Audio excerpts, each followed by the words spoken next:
Бұл жерде енді уже ауылды сатады деп халық шулап жүр. Қалай ауыл сатылады? Бұл ауыл сіздікі емес қой.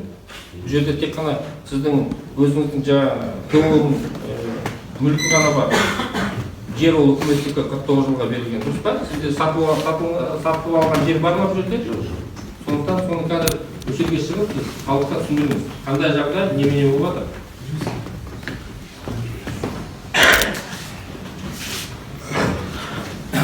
Құрметті азаматтары, міне кеңіздер ТО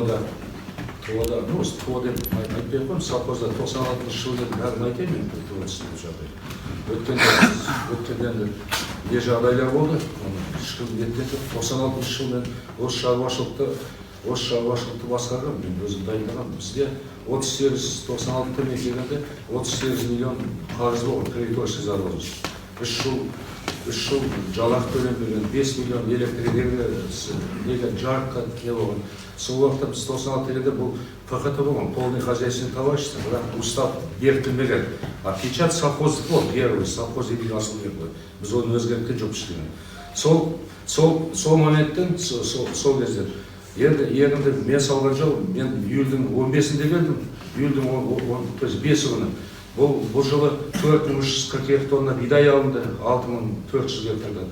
Бұл бәрі мәліметтер, стат управления, ауыл шаруашылығы бұны ешқандай жазылған жоқ, мәлімет. Мал мен беремін дейді, сүтпен бәкім не пойдет, молочный скотоводство. Бізде сауатын адам жоқ, это самый проблема. Ақшасы жақсы қой дейді, мен айтам, ақшасы жақсы болғанда там гибла о жерде. Или өзіңді өлтіресің, или өзің қойсын ол сүтпен. Вот мен сол жағдай айтқан мен. Тыңдағандарыңызға рахмет. Сіз бәрін қазір айттыңыз ғой. Бірақ осының бәрін сіз осы халықты жинап неге айтпайсыз?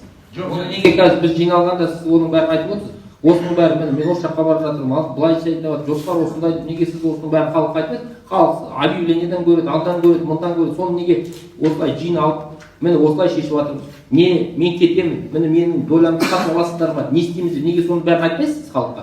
Оның бәрін ертең журналистер келеді, содан кейін ауыл сатылады деп, осының бәрін осындай әкеп отырғансыз ба? Осындай жағдайды. Тоқтаңызшы. Солай ма? Сіздікі дұрыс. Енді кешіріңіз, мен жаңа айттым осы. Ол жаңағы ойының іске берген өзінде, жаңағы интернеттен тұр, требуется инвестиция. Просмотр 1800 адам. Ну, әлі нақты, мен қалай мысал айтам, сен кеше адам келді, мысалға міне кредитор бар, міне айтады, 68 миллион, міне бәрімен түгел, акт сверка бар. Акт сверка деген нәрсе, ол мен қарызды мойындадым деген. Түгелін айтам, декабря, едінші рассчитаюсь. Сәке, макет, тратор, неде? 5 ай дейді кешеді. 5 месяц жүрді. Оғанда мен де қалай айтам, ертең келеді. Енді мен оны кешірім сұрайын, оны жаңағы. Жоқ, қарай келмейді. Ол былай ғой, заңды түрде сіз қазір қарызсыз да? Сіз қарызсыз ғой. Бұл қарыздарды ертең олар сотқа берсе, қазір осы жерден техника немене бар, бәрін алып кетеді, дұрыс па? А оны неге мына кісілер неге білмейді? Неге сіз оны айтпайсыз? Мен осындай жағдайда. Олар ертең қазір жарайды, олар бүгін сізге сеніп отыр, ертең сеніп отыр, сіз пролонгация жасап отыр. Но бірақ сіз халықты жинап неге оның бәрін айтпайсыз? Мен сізді ана жолы шақырдым, бұның алдында. Жағдайыңыз қалай? Нормальный инвестор іздеп жүрмін, қарыздар жетеді, но бірақ инвестор табам, бәрі нормальный болды деп кеттіңіз ғой, дұрыс қой? Да, дұрыс. А неге ендеше соның бәрі халық 96 жыл біз енді кімді тарттық, ертеш қарағанда канал Сатпаева бізге 7 миллионға көмек жасады, 5 миллионға светті жапты Сатпаев канал. Займа расчет дейді ол уақытта кредитпен. Ақша болған жоқ, бәрі біледі, сол уақытта қандай жағдай екен. Содан неде қалып қойды, оның несі 96 жыл оның доллары, 2 миллион бірдеме. Осында бәріңіз білесіздер, ең қиын жағдай, ақша жоқ, ақша жоқ, 5-4 жылдан бері ол уақытта 1 тонна соляркаға 5 тонна бидаймен солай отырғызған доллардың бәрі, сондай келеңсіз жағдай болған. Содан 96 жыл 442 тонна бидайдан 1000 тонна тұқым қалып қалған, енді рефакция бар, не бар, отход бар, бөлінгені бар, сонымен қалған бәрін түгел жапқанбыз. Күлді берешектерді. Бәрін емес, 15 па 20 кредитор болған. Соның бәрін қанағаттанарсыздық 30%, 40%-тен ол уақытта үкімет ауыл шаруашылығы несі олда, хлебофуражный баланс дейді, оны принимать етеді. Содан бізде сондай қиын жағдай болып, біз енді Қарағандыдан мен марқұм Усатов Николай Егорович сол уақытта 96-мен танысқан. Осындай жағдай қиын жағдай қиын болса, не керек саған? Мен түгел берейін, киім, тамақ, бәрін түгел берді, киім, тамақ, осында бәрі білет, оған қуа, бәрі түгел алды. Сосын есептескенде 96, мен есептес алмадым. Мысалға, нақсы инвестор болып келсе, мен келді, онда мен жинаймын, но енді мен үлгере алмай жатырмын. Осының бәрі енді осындай жағдайға келіп отыр. Енді оған мен кешірім сұраймын. Енді анау жігіт ондай берген жаңағы. Енді басқа менің айтатын нем жоқ, айтатын тек, пожалуйста, айтсыңыздар. Зачем оны адамға кірі жарып өткенде неше түрлі мені сіз кетіп қалмаңыз. Қазір сұрақ қояды, осы жерде сұраққа жауап бересіз. Неге бұл хозяйствоның жағдайын мен білмеймін ғой. Сіздің қандай кіріс қандай, шығыс қандай сіздің жоспарыңызды қазір айтыңыз. Мына халық қазір сұрасын сізден, сіз айтыңыз. Жауап беріңіз. Так, пожалуйста. Сұрақ беріңіз. Ассалаумағалейкум. Халықаралық құқық қорғау орталығыданмын. Алдында жолығып сөйлескен едік. Бірақ сөзімізді жалғастырып бітіре алмадық. Көптеген сұрақтарымыз қалып қойды. Бұл халықтың арасынан 5 адам инициатор болып бізге арыз жазады. Басшымыз мені осы жаққа специально жіберіп, ол кісі осы инициатор адамдармен кездеседі. Қарағанды облыс прокурорларына үлкен рахмет. Ол кісілер бізге керекті мәліметтерін берді. Кішігірім аздап медиация жүргізген болатынбыз Марат Каменовичпен бірге. Бір 2 сағаттай отырған болатынбыз, бірақ әңгімеміз тоқталып қалды. Халықтың тілеп отырған бір-ақ нәрсе. Мен өзімнен сөйлемейін, халықтың сөзін айтайын, рұқсат болса.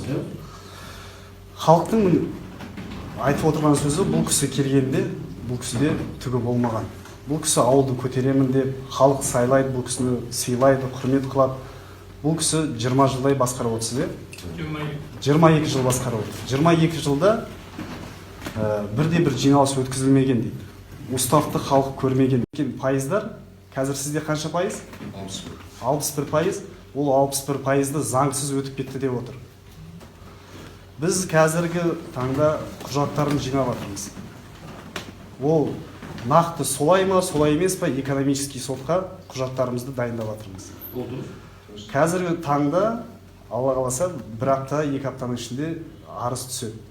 Тексерілетін болады. Аудит жасау керек. Аудит жасау керек. Ал халықтың тілеп отырғаны бұл кісімен соттасқысы келмейді шын мәнінде. Егер де сіз мына прокурорымызда отыр, мошенничество болып кеткен жағдайда бұл қылмыс ауырға тартады. Халық оның бәрін түсінеді. Халық сізге жамандық тілеп отырған жоқ. Сізбен ақылдасып, келісіп, осы ауылдың шаруасын шешу, ауылға жастарын тартып, көркейту. Солай емес па? Сіздің де ниетіңіз бар сондай. Бірақ осы 22 жылы атқарылған істің ішінде халықтың көңілі тоймай отыр. Қаншама арыздары бар, көңілдерге батқан істері бар. Элементарно бір ретте телевизордан көріп отырсақ, жаңалықтардан жылқышыңыз бар екен, ол кісі айтады жаңағыдай. Біздерді қорқытатын, бүйтетін. Элементарно. Сіздің адресіңіз қалай тұрып атқан қазір үйіңіздің? Шоғыл ғой? Жоқ.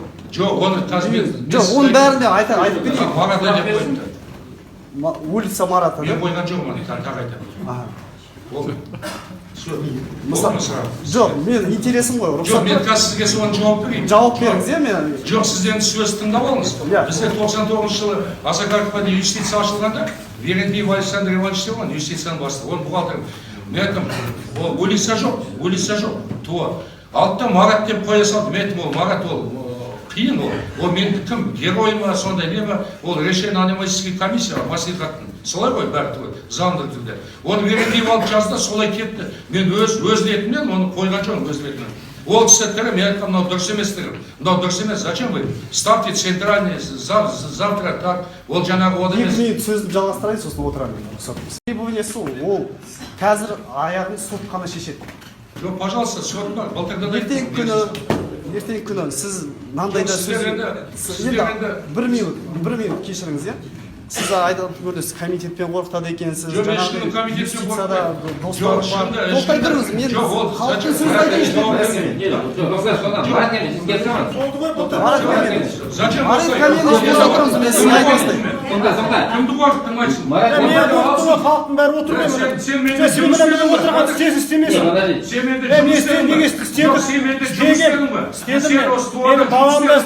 маған да әкем өстен неше жыл. Марат Кәмел, тоқтаңызшы. Сіз тұрыңызшы, тоқтаңызшы. Сіз өзіңізді, сіз тоқтаңызшы. Бітіріп алыңызшы жаңағы айтқан сөзіңізді. Рұқсат иә.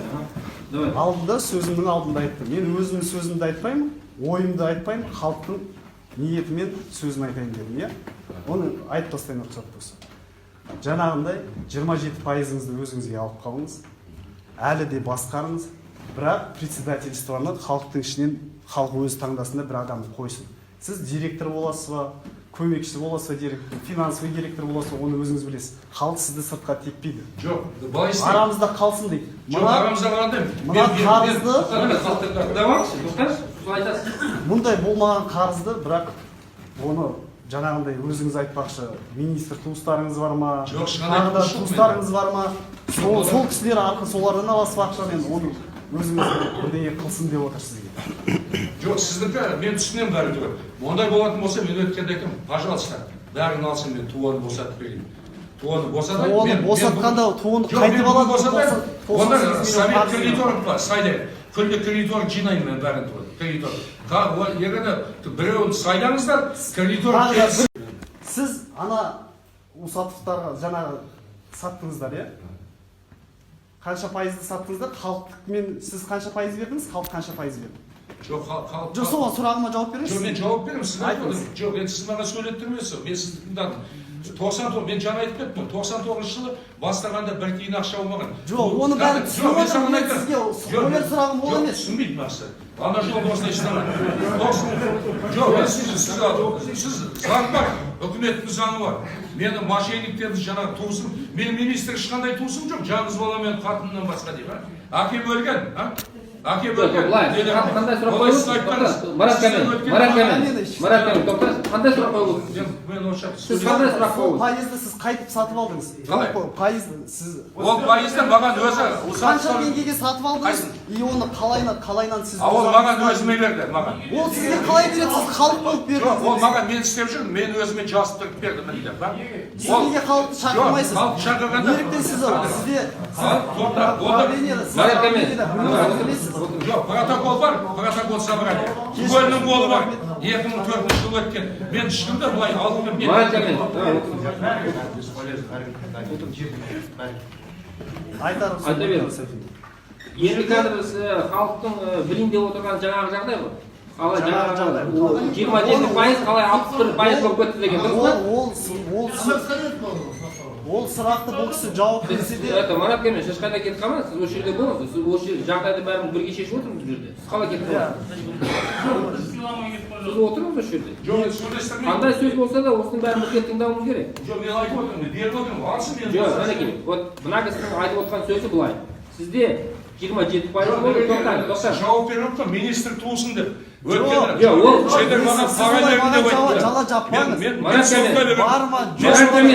сотқа беремін. Жетеді, мен сотқа беремін. Каждый адам құқығы бар өзінің, құқығын қорғауға. Шөпті жапты, мошенник деп айтылды, түгел. Ана Первый канал істемеген жоқ, неден бар. Пара берді, түгел берді, Астана журналистер шықты, бәрін жауап береді. Елбасы айтқан президент, түгел пресстері. Подходите объективно, обоснованно, түгел. Да, доказать етсін мен. Пара берсем, ұстады ма, доказать етсін. Оның бәрін түгел трансфер еткен. Мені интервьюда жүр жаңағы. Кім айтқан? Бір техника келген жоқ деп. Міне қаншама техника тұр. Бұның бәрі базада тұр. Бұның бәрін жала жабу дейді. Неше мен 10 қолыммен диплом жазған. 8 жыл оқып, 6 жыл оқып. 10 қолыммен жазған. Кішкене заңды біз де білеміз енді, заңды. Мен 18 жасында, 19 жасында. Марат Кәмел, сіз отырыңыз. Сіз жаңағы айтып отырған сұрағыңыз былай. 27% қалай 61% болып кетті деген дұрыс па? Солай ғой. Оның бәрі аудит жасау керек. Аудит жасау керек. Соны мен сіздерге жеткізіп беріп жатқаным, қазір халық каждый сөйлейтін болса, мына жерде уақытымыз жетпей қалады. Дұрыс. Әркімнің айтылған сөзін мен сіздерге біздің атымызға арыз жазылғаннан кейін мен түсіндіріп беріп жатқаным. Жерде қазір былай біз айтпайық, маған былай деді, мені былай... Жоқ, былай деді емес, ол теледидардан да... Біреу арыз жазса, прокурорға, мінекей, прокурор алдында, дұрыс қой. Арыз жазады, мені былай қорқытты, былай балағатты деп. Оны қазір біз талқыламаймыз жүрді. Біздің жағдайымыз қазір ТО-ның жағдайы, дұрыс қой? ТО-ның жағдайы. ары қарай қалай жұмыс істейді. Солай ғой? Иә. Бұл жерде мінекей бізде алаңдатып отқан жағдай дұрыс мәлімет берілмейді. Журналистер келіп сұрайды, содан кейін айтады, ауыл сатылып жатыр. Школ сатылып жатыр. Бұл қалай енді? Бұл жағдай дұрыс емес пе? Уже ананы сатып кетті, мынаны сатып кетті. Баздарды бәрі сатып жатыр. Жаңа біз келе жатқанда көрдік. Баздары тұр, техникалары тұр. Енді қарызды бәрі оны аудит жасау керек та. Бәрі дәлелдеу керек. Содан кейін жаңағы 27% қалай 61% болып кетті. Онда бәрі қарастыру керек. Екіншіден, халық инвесторға 51% бергісі келмейді. 50% бергісі келмейді. 49% беруге дайын. Бірақ ни в коем случае 51% беруге дайын емес. Вот сол пайыздардың бәрін қазір рұқсат па? 14 жыл болып тұрып жатырмыз. Шаруашылықпен айналысамыз. Ауыл шаруашылықпен. өздеріңіз бөлек істейсіздер. Біз бөлек істейміз. Сосын бұл неге біз көріп жүрміз? Бұл жерде біз 14 жыл болды. Бұл жерге үй салдық, бас салдық, склад салдық. Егінмен айналысамыз осы жерде аздаған. Жаңа мал шаруашылығымен айналысамыз. Мына кезде түсінбеушілік жағдай мындай болып тұр ғой. Мына кезде мысалы мен мына халықтың бәрін түсініп отырмын. Мен бәрін білемін жерде. Мысалы үшін бір басында бір кірсек деген кезде мына Мәке айтқан сен крестьянский хозяйствосын кіріспей қой, бүйтпей қой. Мәселе бірақ онда болмай тұр. Біздің мына кезде бір қарнымыз ашып тұрған себеп мына ауылға қарнымыз ашып тұр да мынау. Өйткені біз осы ауылда туып өскенбіз. Сосын қалада тұрғанбыз, қайтадан көшіп келгенбіз. Енді мына жерде қарап тұрсаңыз осы мына Мұрат жаңа айтып отыр ғой, Мәке 22 жыл осы жерде жұмыс істеп жатсың, бәрі түсінікті. Біздің просто мына кезде көп нәрсеге менің өзім бар ғой. Мысалы осы ауыл үшін өте мына акимдар неше ауысты, соларға мен шындығымды айтамын. Олар енді мені сол үшін жақтыра қоймайды. Бірақ қазіргі акимді айтып отырған жоқпын, осыған дейін болғандарға. Енді біз айтайын дегеніміз, енді Марат жаңа сен документпен бәрін айтып жатсың ғой жаңағы. Үйттім, бүйттім. Мүмкін сен солай істеген шығарсың. Бірақ та бұл халыққа сен жаңағы сөзің бар ғой, ол іс емес, ол амал емес. Бүгінгі мен айтып едім, мысалы анау жолы Саймандарызда мына Асакарпен ар жағында совхоздардың бәріне бардық Мәке. Бүкіл жерде қырманның өзін алатын болсақ, неше жылдан бері қаншама тонна бидай алып жүрдім. Неужели ана қырманның үстінде бір оценка көп кетпейді ғой ішіндегі асфальтмен. Мысалы үшін өзің үшін істеу керек болушы еді ғой. Мына сен мысалы мына жолды мен саған өзің 2 рет барып айттым. Мәке керек болса осы жол бар ғой, маған бәрі өтіп жүр мына жол. Мына жолға айттым, мысалы үшін ол 100 тонна бидай, ол деген халыққа деген өзіңнің мысалы сыйлығың болады. Өйткені кезінде сен келген кезде халық саған жаңа өзің айтыпсың 4000 тонна бидай берді. Жаңа енді айтып болайшы. Бірақ олар құрнаслада, бұлар енді осыншама уақыт болса ашынбаушы еді олар. Егер де халыққа біріңе берсе, олар енді не емес қой шын айтса. Олар значит штимал алмағаннан кейін ашынып отыр ғой бүгінгі күнде. Сондықтан енді былай айтса былай қарсы шықпайды адамға. Сондықтан енді бір айтып болайыншы қазір сөзімді. Жаңа сіз жарты сағат сөйлегенде біз тыңдап отырдық қой. Сондықтан енді мына жерде бар ғой, жұмыстың мүмкін істеген келген шығар, істей алмадың. Ол бірінші вопрос. Екінші, жаңағы халықпен сізге плотно жұмыс істеу керек еді. Ол өзіңіздің тәкаппарлығыңыз халыққа жоқ, мен сенімен сөйлеспей өзіңіз ғана жұмыс істеп осындай күйге ұшырадыңыз бүгінгі күнде. Әлде болса халықпен жұмыс істеу керек. Халықсыз жалғыз өзіңіз тәкаппарлықпен жаңағыдай ештемеге ешқайда жете алмайсыз. Мен сізге конкретно айтайын. Оны біз көргенбіз ондай нәрселердің бәрін. Сондықтан да біздің шын айтсам мысалы ана өзің шөп шапып жатсың, осында мен қазір қалада жүрмін, неше кетіп келіп жүрмін да, сонда өзіңнің жұмыскеріңізге ана кездің бәрі жолдың бәрі шөпке шашылып жатыр да, соны мысалы үшін егер де өзіңіз бастық болсаңыз айтар едім, ана жұмыскеріңді шақырып, анау шөпті шашпаңдар, ол жол. Онан соның бәрі мысалы тоже істей алмай жүрміз, біз шашу ғана қолымыздан келді. А то что қазір бір-біріне уақыт тығыз, сосын мен айта алмаймын, айтатын көп, бірақ та 14 жылғы нәрсені бір күнде айта алмаймын. Мен жерде мындай бір сұрақ бар. Мына жаңағы мен анау жол собраниеде қатысқан жоқпын. Анау ауыл сатылады дегенде ол болмайтын нәрсе әрине. Жер 49 жылға аренда. Неме сатылады? Имущество сатыла ма? Түсінбедім. Жоқ, пожалуйста, инвестор керек. Жоқ, жаңағы халықтың несімен имущество ма сатайын деп жатқан? Имущество деген жаңағы мына біздің зданиялар ма? Оны біз айтайық. Оны біз сіз келген кезде сіз ешқандай здание салған жоқсыз бұнда. Мысалы үшін мен ана үйді салдым, қораны салдым, мен оны сата аламын, ол менің меншігім.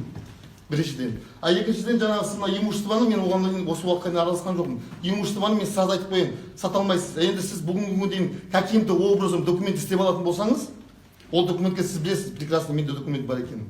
Так что ол имущество туралы разговор даже болмай қойсын, көтермей қойып. А енді ең ақырғы айтатын нем сөзім, мен сізге айтамын.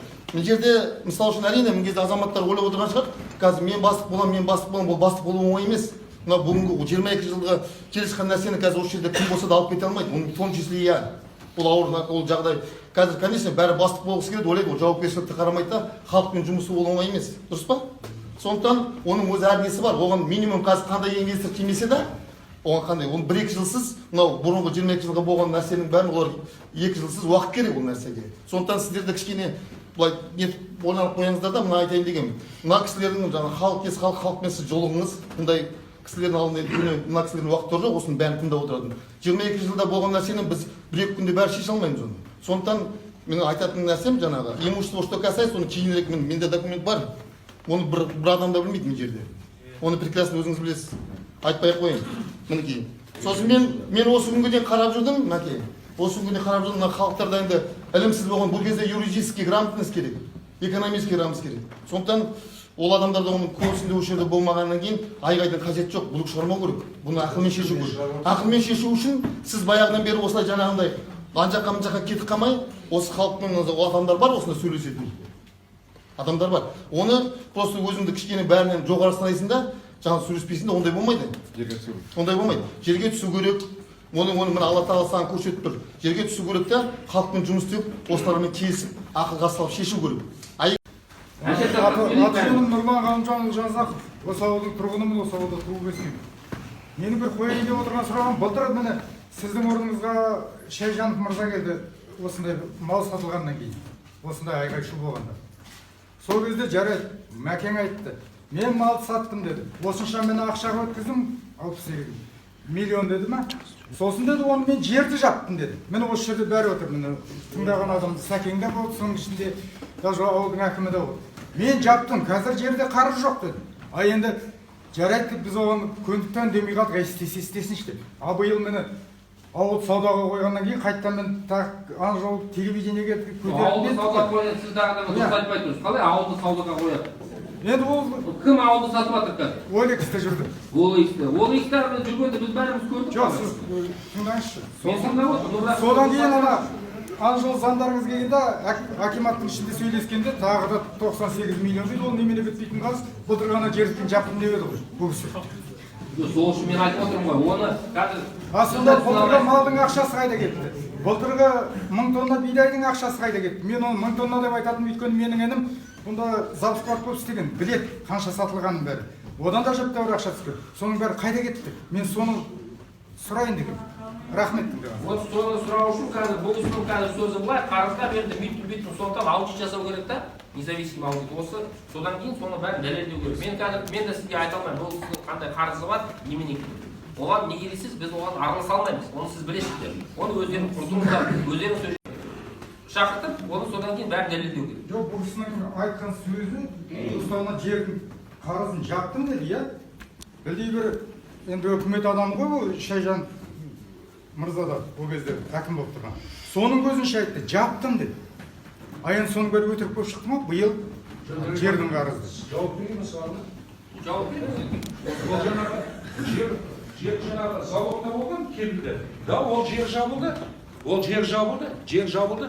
Оны қағанаттан қазіргі жинағыз бар, қаржы. Сонда түсіндіріп айтады, жер жабылды. Но арман қарай, бұл қалай жұмыс істейді? Лизингілер бар, техника.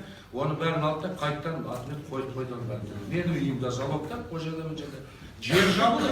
Ол договор, мысалға, 2001 жылы жаңағы договорда оборотный средства алдымыз займ. Ол займды жаптық біз, ол займды.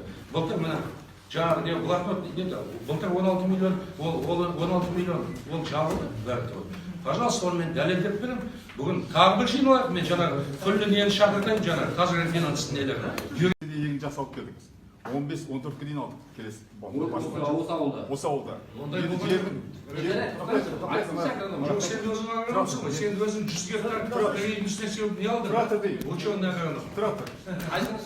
Мен саған айтайын. Міне, осының бәрі мінекей, сіз халықты тыңдамайсыз. Осы сіз сөйлегенде, Марат Кәмен, сіз сөйлегенде осы халықтың бәрі тиіш отыр. Бәрі сізді тыңдап отыр. Неге халықты тыңдамайсыз? Жоқ, неге бәле жабады дейді. Сен тоқтайшы. Сізге бәле жауап отқан жоқ, айтып отыр. Ана жол айтты 180 миллионға мал сатты дейді. Тоқташы. Айта беріңіз. Міне, 25 жыл мен кеттім, бригаданың бәрін тым тақай қуып жүрдім. Бізде 104 адам болған бригада. Сіз осы теода істедіңіз бе? Мен теода бригада болсадым, управляющий болсадым. Мен сол 2005 жыл кеткеннен кейін бүкілін қуып жүрдім. Менің мына істеп жүрген балдар осында отыр барлығы. Кейіннен қалды, міне 5 адам, 6 адам осында істейтін қазір. Бұрынғы адам қалған. Енді технология не соблюдается. Закрытие влаги жоқ. Снегодержание жоқ, ештеңе жоқ. Келеді де қораға жер себет, егін шықпайды, жаңбыр жоқ. Елдің бәрін егін шығып жатыр. Теміртауда егін бар, Заряда егін бар, көрші мынау Иванов бәрін егін бар. А бізде жоқ міне. Міне сол осыған әкелдім, осыған келіп жығылдық, бітті.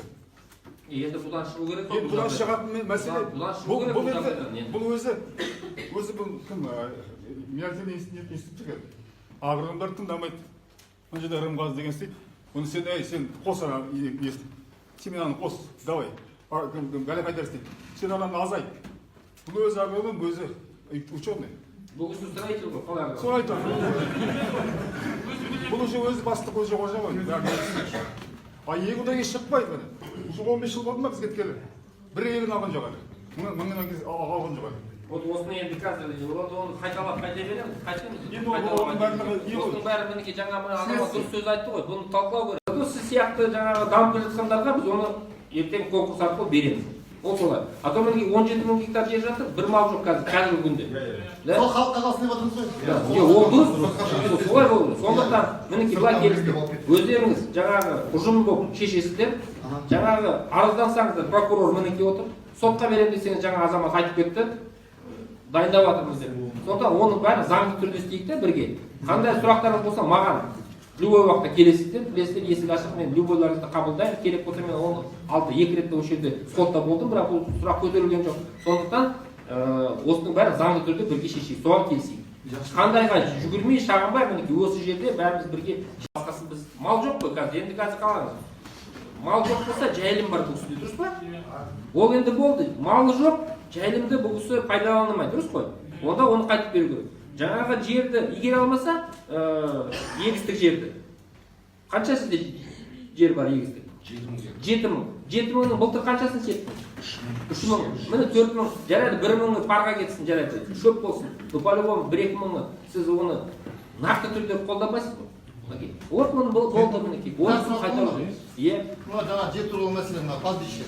Егер де мысалы мына кісі қайтарып келіп жататын жағдай болса, оны қазір инвесторларындай заң бар, сатып алады да қайтадан біздің ауылдың инвесторлар сатып алмайды, ол заңды түрде конкурсқа қойылады. Иә, вот конкурсқа қойылады. Сіз сияқты азаматтарға біздің ауылдың адамдарына мысалы жер жетпей жатыр пастбище. Біз конкурсқа шығарамыз да, бөлеміз. Соны өйткені осыған хабарлама беру керек те, өйткені олар білмей қалады. Оны білмей қалады емес, ол өте дайындалады. Менің сайтымда газетте оны жоқ, ол сыртта келген, ол сіз айтып оны сіз ертең айтпаңыз, сіз келдіңіз, бізге тек қана таратып береді. Олар түседі. Но бірақ сіз осы жердесіз ғой. Сіздің жағдайыңыз бар. Сіз оны бизнес-планда көрсетесіз, дұрыс па? Мен малым бар. Халық білмейді. Жоқ, халық білмейді. Мысалы, пастбищені олар ертең басқа инвесторлар алып алады да, біз сатып алып кеткен қалады. А вот соны айтқымыз келген басқа. Мен осы жерде, мен кешірім сұраймын, осы жерде бір анықтама берейінші. Осы нақты жайылым жер туралы. Біздің заңымызда, осы жаңа заңымызда нақты норма бар. Осы әр ауылдың нақты аумағында, нақты радиуста жайылым жер ешкімге не инвестор болсын, берілмейді. Пастбище, именно нақты жайылым жер. Осы ауылдың земли общего пользования. Вот, ол біріншіден. Екіншіден жер қалай беріледі деп отырсыз. Әрине, оны ашық конкурс, электрондық конкурс болады. Сосын әкім өзі шешім қабылдай алмайды. Енді комиссия болады. Комиссияның ішінде жартысы чиновниктер емес болады. Ол жаңа нормалар. Сосын ана жалдың келісім шартты бүкіл Қазақстанда бірдей болады. Әкімдер енді шарттарды өз енгізе алмайды. Бірдей, түгел, тұтас, бірдей. Қазақстанда бір ғана келісім шарт болады. Осындай жаңа заң, иә. Пастбище туралы біздің заңымызда бар. Енді жаңағы 2 жыл туралы ол да кіреді. Қазір любойларыңыз мына жерде қазір жерлеріңіз болса, 1000 гектар мысалы. Иә, неиспользованный жерді сіз 2 жылдың ішінде тартып аламыз. Болды, сотқа береміз, сотқа шағымданамыз. Сіз ертең немене десеңіз де ол қайтып бересіз. Дұрыс қой? А то бізде бұрын қалай болды? Мен ауырдым, мен үйттім. Ардақты ағайын, менің аты жөнім Мұхтар Тайжан. Мен осы Астанадан арнайы келіп отырмын. Кеше ғана осы ақпаратты интернеттен көріп, шошып қалдым әбден. Өйткені ауыл сатылып жатыр деген сөзді миға сыймайтын бір зат қой. сондықтан келдім, енді көріп отырмын өз көзімен, мәселе күрделі екен, оңай емес. Сондықтан сіз өте дұрыс айтып кеттіңіз. Біріншіден меніңше аудит жасату керек. Аудит болды ма негізі осы жылдары? Жоқ, болған жұмыс, кейін болған жоқ. Мен енді бизнесте 13 жыл жүрген адаммын. Негізі заң бойынша әр ТО-да аудит жыл сайын болу керек. Жыл сайын. Сонда әлі орысша айтқанда прозрачный болады ба? Иә, ол біріншіден. Екіншіден, заң бойынша директор осы учредительдердің алдында жылына бір рет баяндама жасау. Есеп беру. Есеп беру. Болды ма ондай? Жоқ, 2005-ке шейін болған. Жыл сайын, ол мен айтып тұрған жоқ. Жоқ, ол түсінікті. Сосын тағы бір мәселе, мен осы жергілікті халықтан сұрайын деп едім. Жібекші, сұрайын деп едім. Осы кісіге жалпы енді мен бүгін ғана келіп отырмын ғой. Ризасыздар ма жоқ? Жоқ. Ол жұрт көреді. Ол сізге деген мен емес, халықтың бағасы. Әрі қарай, енді мен байланыста болам. Мына Астанадан мына жерде тек қана 130-ақ шақырым. Керек болған кезде сотқа да барып тұрам. Мен қазір адамдармен отырдым, шай ішіп. Ана Евразияның тілшісі звондап отыр, қыз бала. Мені дейді осы директор, яғни сіз ғой, сотқа берем деп жатыр. Мен сізге айтайын, мен бұл журналисті керек болса өзін қорғаймын. Өйткені елде сөздің еркіндігі болу керек. Жоқ, қазір заман өзгерді. Заман басқаша. Дұрыс па? Сосын тағы бір айтарым, мәселе тек қана қаражатта емес, мәселе жерде. Өйткені менің естуімше, осы ТО-да 17 000 гектар жер бар. Жалда әрине. Дұрыс па? Тағы біз қазір осы парламентте амалы болса сенаттан жаңа жер заңы шығар. Енді мен 2 жыл болды жермен айналысқаныма. Бос тұрған, егермей тұрған жерді сіз қайтарып беруіңіз керек. Сіз оны жақсы білесіз. Онымен айналысу керек. Айтпақшы осы ана Целиноград ауданы бар ғой, Таткеев мырзамен бірге бұл жұмысты бастадық. Кәдімгі акимат жер комитеті сотқа береді. Біз бәрін бастадық. Өйткені космосъемка бар, қазір ешқандай проблема бар. Жоқ, космосъемка бар. Оны түсіріп алып, сотқа беріп, егермей тұрма, қайтарып бер. Өйткені заң сондай. Бұрын 5 жыл болды, біз қазір 2 жыл деген норманы енгіздік. 2 жылдың ішінде егермесе қайтып бер. 2 жыл, яғни 2 жыл болғанда 2 маусым ғой, бір көктем, екінші көктем. Былай айтқанда ол 1 жыл. Ол әлі шығады ғой да, ол амандық болса, қазір бұл заң сенатта. 26-сында қабылдау керек. Ол бізге де жеңіл болады ертең. Әрине, сондықтан мен сіздермен де бірге жұмыс жасауға әзірмін. Рахмет. Әзірмін. Өйткені біз сол заңды арнай осы жергілікті қарапайым халық үшін дайындап отырмыз. Сондықтан, құрметті ағайын, мен байланыста болам. Мына мені әкелген Дәурен бауырым, кеше ғана таныс болдық. Мен байланыстамын. Дәурен арқылы менімен хабарласуға болады.